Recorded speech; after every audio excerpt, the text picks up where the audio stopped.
కూకట్పల్లిలోని JNTU విశ్వవిద్యాలయంలో NSUI ఆధ్వర్యంలో నిర్వహించిన చాత్రోంగి గూంజ్ కార్యక్రమంలో ఎన్ఎస్యుఐ జాతీయ అధ్యక్షుడు వినోద్ జాకర్, ఎమ్మెల్సీ ప్రభుత్వ విప్ వల్మూరి వెంకట పాల్గొన్నారు. గత 10 ఏళ్లలో 89 పరీక్షల ప్రశ్నపత్రాలు లీక్ అయ్యాయని, 48 పరీక్షలను తిరిగి నిర్వహించాల్సి వచ్చిందని వినోద్ జాకర్ ఆరోపించారు. పేపర్ లీకేజీలతో విద్యార్థులు తీవ్ర మనోవేదనకు గురవుతున్నారని, ఇటీవల నీట్ పరీక్ష వివాదాల నేపథ్యంలో విద్యార్థుల ప్రాణాలు కోల్పోవడం బాధాకరమని అన్నారు. కేంద్ర విద్యాశాఖ మంత్రి ధర్మేంద్ర ప్రధాన్ బాధ్యత వహించి రాజీనామా చేయాలని డిమాండ్ చేశారు. రాహుల్ గాంధీ పిలుపు మేరకే దేశవ్యాప్తంగా ఈ కార్యక్రమాలు నిర్వహిస్తున్నామని, విద్యార్థుల భవిష్యత్తు కోసం పోరాటం కొనసాగిస్తామని స్పష్టం చేశారు.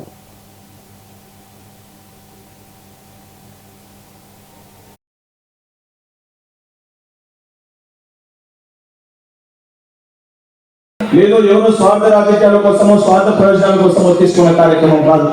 ముఖ్యంగా ఈ కార్యక్రమానికి ఈ రోజు ఇక్కడ ఇచ్చేసిన స్టూడెంట్స్ అందరూ కూడా ఎంపీసీ బైపీసీ స్టూడెంట్స్. మీ అందరినీ ఇక్కడ దేనికోసం పిలిచినామో, దేని గురించి మాట్లాడినా, దేని గురించి ప్రోగ్రామ్ ఆర్గనైజ్ చేసినామో ముందు మీరు తెలుసుకోవాల్సిన అవసరం ఉంది. మనం అందరం కూడా మన తల్లిదండ్రులు ఎంతో కష్టపడి పైసా కూడా పెట్టి వాళ్ళు జాబ్ చేసుకుంటూ పొద్దున ఉద్యోగాలకు వెళ్ళి ఏదైతే సాయంత్రం రాసిస్తారు. నేను ఏ రకంగా అయితే కష్టపడుతున్నా మా పిల్లలు ఆ రకంగా కష్టపడకూడదు, వాళ్ళ భవిష్యత్తు అనేది బంగారుమయంగా ఉండాలి, చాలా బాగా ఉండాలనే ఉద్దేశంతో లక్షలు ఖర్చు పెట్టి కాలేజీలో మనం చదివిస్తాం. మనం కూడా కష్టపడి మన తల్లిదండ్రుల కళలు నెరవేర్చాలని చెప్పి చాలా మంది మనం కూడా ఏదైతే పొద్దునకెళ్ళి సాయంత్రం